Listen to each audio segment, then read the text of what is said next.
আজকের রেসিপি ভোগের আলুর দম। এই আলুর দম বানাতে আমি দই, কাজু, চারমগজ, পোস্ত কিছুই ব্যবহার করিনি, তবুও এর গ্রেভির টেস্ট হবে অসাধারণ। যে কোনো নিরামিষের দিনে বা সকালের জলখাবারে লুচির সাথে ট্রাই করে দেখতে পারো। আর এই রকম নিত্য নতুন রেসিপি দেখার জন্যে আমার চ্যানেলে তোমাদের সবাইকে স্বাগত। ভালো লাগলে লাইক, কমেন্ট, শেয়ার করার অনুরোধ রইল। প্রথমে দেখো একটা কড়াই বসিয়ে দিয়েছি, দিয়ে এখানে আমি একটু তেল, সাদা তেল দিয়ে দিয়েছি, একটু লবণ দিয়ে দিচ্ছি আর একটুখানি হলুদ দিয়ে দিচ্ছি, যাতে আলুর ভেতরে জল থাকলে সেটা ছিটিয়ে চারিদিকে না যায়। এবারে দেখো একটুখানি এরকমভাবে নাড়িয়ে পুরোটা তেলের সাথে মিশিয়ে নেবে, নিয়ে এবারে আলুগুলোকে দিয়ে দেবে। আজকে আমি কাঁচা আলুই ব্যবহার করছি, তোমরা চাইলে এটাকে তোমরা সেদ্ধ করেও ব্যবহার করতে পারো, তবে কাঁচা আলু ব্যবহার করলে এই আলুর দমের টেস্ট কিন্তু অসাধারণ হয়। এবারে মিডিয়াম হিটে রেখে একটু সময় নিয়ে আলুগুলোকে একটু লাল লাল করে ভেজে নিতে হবে। দেখো ঠিক এইরকমভাবে মিডিয়াম হিটে রেখে আলুগুলোকে ভেজে নেবে।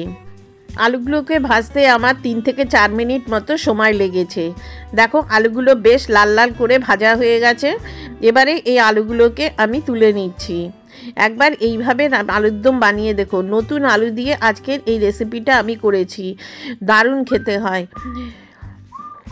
দেখো সবগুলো এরকমভাবে তুলে নিচ্ছি। তোমরা কোথা থেকে আমার রেসিপিটা দেখছো সেটা কিন্তু অবশ্যই আমাকে কমেন্ট করে জানিও, যাতে আমি তোমাকে থ্যাংক ইউ বলতে পারি। আর যারা আমার বন্ধু হয়েছো তাদেরকে অসংখ্য ধন্যবাদ। এবারে দেখো এখানে তেল আছে, এই তেলটা একটু বেশি মনে হলে তোমরা তেলটা এখান থেকে একটু কমিয়ে নিতে পারো, কিন্তু আজকে আমি এই তেলেই কিন্তু আলুর দমটা করছি। 2টো তেজপাতা দিয়ে দিচ্ছি আর একটা শুকনো লঙ্কা একটু ফাটিয়ে দিলাম, না হলে কিন্তু ছিটোয়। আর হাফ টিস্পুন মতো জিরে দিয়ে দিচ্ছি আর হাফ টিস্পুন এখানে মৌরি নিয়েছি। এই মৌরিটা কিন্তু এই আলুর দমে অবশ্যই ব্যবহার করবে। একটু হাত দিয়ে এরকম ক্র্যাশ করে এটা দিয়ে দিলাম। তেলটা যেহেতু গরম আছে, এটা 1 মিনিট মতোই লাগবে, এটাকে একটুখানি নাড়াচাড়া করে নেবে। মৌরি থেকে সুন্দর গন্ধ বেরোলে এখানে আমি একটা টমেটো, 4টে কাঁচা লঙ্কা আর আদা দিয়ে এটাকে পেস্ট করে নিয়েছি। নিয়ে এবারে এটাকে কষিয়ে নেব যতক্ষণ না টমেটোর কাঁচা গন্ধটা যায়। দেখো কষাতে কষাতে এটার কালারটা কিন্তু কত সুন্দর এসেছে।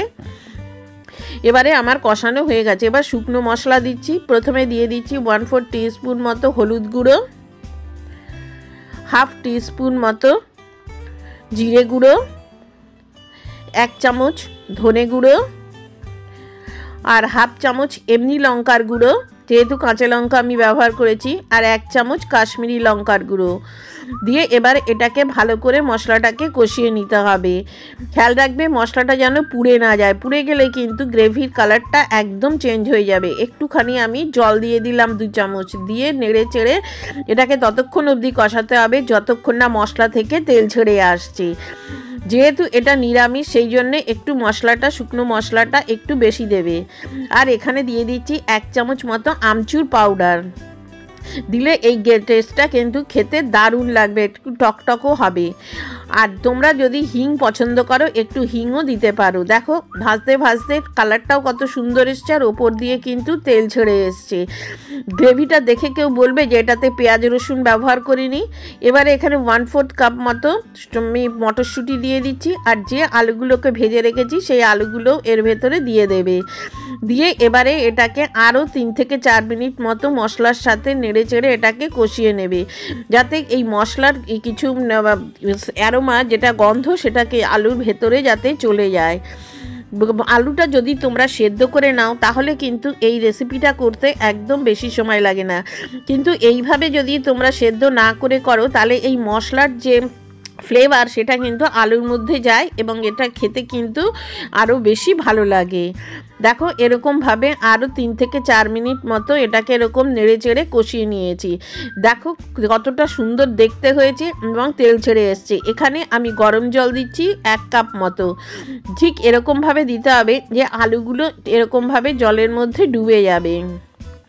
তোমরা চাইলে তোমাদের পছন্দ মতো গ্রেভি কম বেশি করে নিও, তবে একটু মাখা মাখা হলে খেতে বেশি ভালো লাগে। দিয়ে দিচ্ছি এখন স্বাদ অনুযায়ী লবণ, 1 চামচ মতোই লবণ দিলাম। দিয়ে এবারে এটাকে ঢাকা দিয়ে দেব। 2 থেকে 3 মিনিট মতো আমি ঢাকা দিয়ে দিলাম।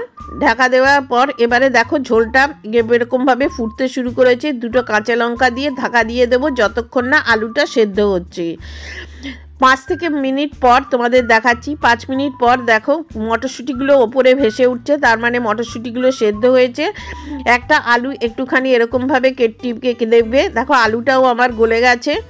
এবারে এইরকম গ্রেভিটাই কিন্তু আমি নামাবো, কেননা এখন শীতকাল, এটা ঠান্ডা হলে কিন্তু আরও একটু জমে যাবে।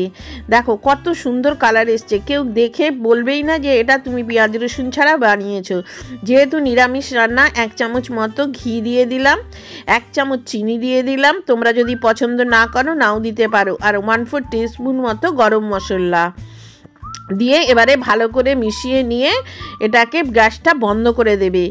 গ্যাসটা বন্ধ করেই তার উপর দিয়ে আমি একটু ধনেপাতা কুচি ছড়িয়ে দিচ্ছি।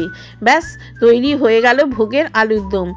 লুচি, পরোটা বা খিচুড়ি যার সাথে ইচ্ছা তোমরা এটাকে পরিবেশন করতে পারো। দেখো ঠান্ডা হওয়ার পর গ্রেভিটা কতটা পরিমাণে ঘন হয়ে গেছে। তোমরা যারা আজকে আমাকে প্রথম দেখছো তাদের কাছে অনুরোধ রইল আমার চ্যানেলটাকে সাবস্ক্রাইব করে আমার রেসিপিটা কেমন হয়েছে আমাকে কমেন্ট করে জানানোর জন্য। আর যারা আমাকে সাবস্ক্রাইব করেছো তাদেরকে অসংখ্য ধন্যবাদ। তাহলে আজকে আসি, আবার দেখা হবে আরও একটা রেসিপি নিয়ে। আর আমার চ্যানেলের রেসিপিগুলো তোমাদের কেমন লাগছে সেটা জানিও। তোমরা যদি এই সব রেসিপিগুলো ফেসবুক থেকে দেখো তাহলে আমার ফেসবুকের পেজটাকে ফলো করার অনুরোধ রইল। পুরো রেসিপিটা দেখার জন্য তোমাদের সবাইকে ধন্যবাদ।